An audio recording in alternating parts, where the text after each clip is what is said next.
Welcome to the Calculus Building. I'm Gregory Carlson, and let's take a look at some limits inside of piecewise functions. So let's look at this example. F of x is equal to x minus 6 whenever x is smaller than or equal to 7, and it's equal to negative 2x plus 15 as long as we're bigger than 7. So first thing we should do is probably graph this. Remember that this f of x, this function, has two different functions. It all counts as one function, but for different values of x, it takes a different form. Okay, so let's graph it. So the best way to graph it is to go ahead and graph both of these fully, and then go ahead and graph them both fully, and then erase what you don't need. So let's graph x minus 6. So x minus 6 has an intercept of negative 6, and then it's up 1 over 1, up 1 over 1. I'm going to add lots of dots, up 1 over 1, up 1 over 1. So let's go ahead and graph that.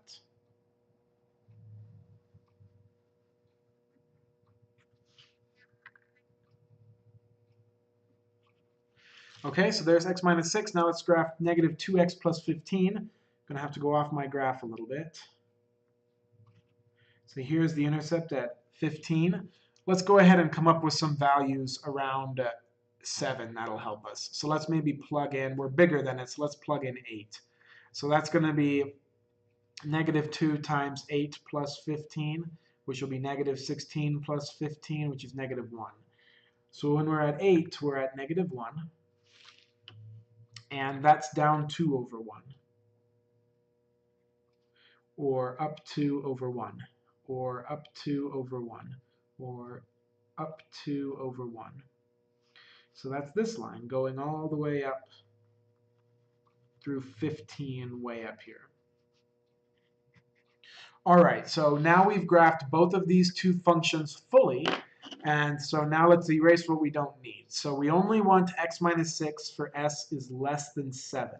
So here's my x minus 6 graph, so I don't need it if we're bigger than 7. So I erase that.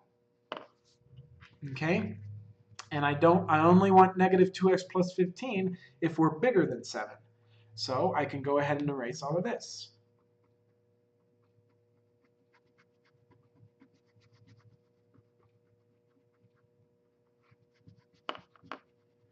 So there we go. So that's the best way to graph a piecewise function. It can be tricky to graph this if you just try to do it by yourself without the intercepts to help you. So that's my way of doing it. I like to graph it and then erase what I don't need. So as you can see, our function kind of takes this turn right here. So it wants to know what is the limit at x equals 7. And so let's start with asking what is the positive limit? What's the right-hand limit? The limit as we approach from the right. And it's pretty clear that, and you could do this by plugging in some values as well, it pretty much shows that as we move to the right up to this 7 point, looks like we're going to approach that point right there. So the answer to that is 1. Okay? How about as we approach from the negative side? Well, as we can see, as we approach 7 from the negative side, because remember that's the number we're approaching 7. From the negative side, we're going to land right here also at 1. The left-hand limit equals the right-hand limit, and so therefore the limit exists, and that limit is equal to what these two limits are. That was very lucky. What usually happens is these two limits are going to be apart from each other, and those two limits are going to equal different things, and so the limit doesn't exist. But as you can see, because these two approach the same point, that means the limit does exist, and in fact, it's equal to 1. Let's look at one more example. I have a new piecewise function here. I have f of x is equal to x plus 5 if x is less than or equal to 2, and it's equal to x squared if we're bigger than 2. So let's go ahead and do it. Let's graph it. So let's graph the line x plus 5. That has a y-intercept of 5, and then it's up 1 over 1, up 1 over 1, up 1 over 1, and then down 1 over 1 the other way. And again, I'm just going to graph the entire thing. Try to pretend that's straight. And x squared looks like this. It goes through 1, 1, 2, 4, 3, 9, kind of like that. So there are my two functions. So let's erase what we don't need. We want to be x squared only if we're bigger than 2. And so notice, by the way, that we're not equal to 2. So I'm going to put a hole right there at 2, because we're not equal to that point right there. And we're going to erase all of the negative parabola. Anything that's smaller than 2, we are not equal to. So I'm going to erase that.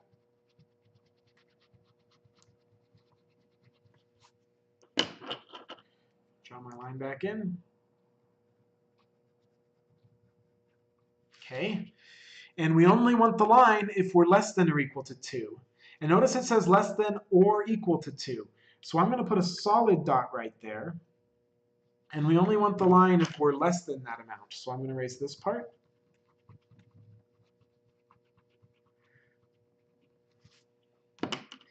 And we're going to go to 2. So there's my piecewise graph right there. We're a line all the way up until the value of 2. And then at 2, we teleport down into the parabola, which starts here at 2, but does not include 2, and then grows forever. So there's my piecewise function. If you can do this maybe slightly better, if you just go ahead, if you really know what the graphs look like, you can just maybe start here and know how it grows. But for things that are more complicated, again, I just recommend you draw the whole graph and then erase what you don't need. Notice that the solid dot belongs with the line, because that's where the equal sign is. And the hole in the graph belongs to the x squared because we don't have an equal sign here. The reason we didn't have an empty dot on this graph was because we got lucky that both the hole and the dot landed at the same point.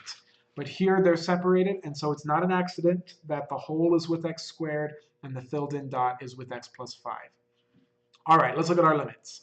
What is the limit as we approach 2 from the positive direction? Well, if we're approaching from the positive direction, then that means we're on this parabola arm. And so as you can see, as we approach 2, it moves down, down, down, down, down. And that's going to approach the value 4 right there. So this value is 4. Okay? You can see I'm a little bit off on my graph. I should have put the dot right here. But that's okay. So the point is, the limit is going to be the value 4 right there. What's the limit as we approach from the negative side? Well, the left-hand limit, we move up, up, up, up, up, up, up, up, up. Looks like that value is going to approach 7. So as we're coming on the parabola arm down from the positive side, we approach 4. As we're coming up from the negative side, we approach 7. So what is the limit? Well, the limit only exists if this and this are the same. And since they're not the same, the limit does not exist. So these are 2 really good examples that show point and counterpoint of when a limit would exist and not exist in a piecewise function.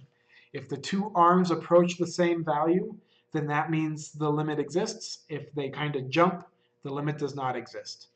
Let me show you one more piecewise function just to practice one more idea. Consider this graph.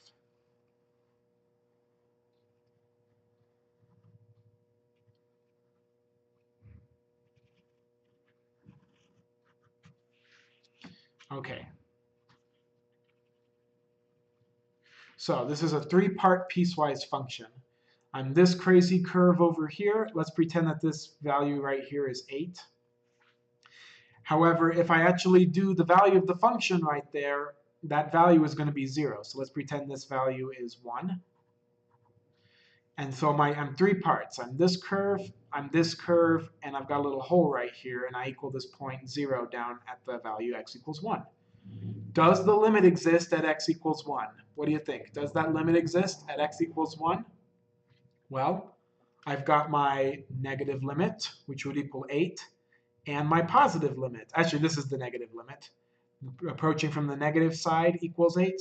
Approaching from the positive side, that limit equals 8. So yes, the limit does exist at 1, and the limit of x going to 1 of my function is going to equal 8. Even though f of 1 equals 0.